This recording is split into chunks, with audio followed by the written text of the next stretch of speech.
امام بخاری علیہ رحمہ کو ایک مرتبہ دریا کا سفر کرنا پڑا اور امام بخاری علیہ رحمہ کے پاس 1000 اشرفیاں تھی جنہیں لے کر آپ بحری جہاز میں سوار ہوئے۔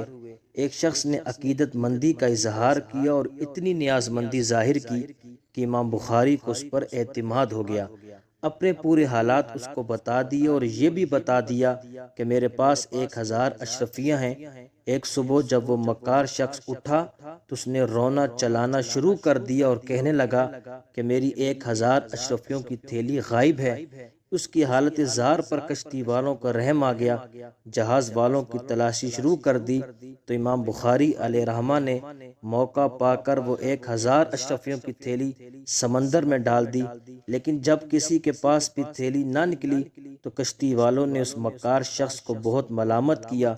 جہاز سے اترنے کے بعد وہ مکار شخص امام بخاری کے پاس آتا ہے اور پوچھتا ہے کہ حضرت وہ اشرفیوں کی تھیلی کہاں گئی؟ تو امام بخاری نے فرمایا کہ سمندر میں گرا دی۔ اس نے کہا کہ اتنی بڑی رقم آپ نے کیوں ضائع کی؟ تو امام بخاری نے فرمایا کہ جس دولت اور سخاوت پر میں نے اپنی پوری زندگی ختم کر دی، یعنی علم، وہی میری اصل کمائی ہے، اس کو چند اشرفیوں کے عوض میں برباد نہیں کرنا چاہتا۔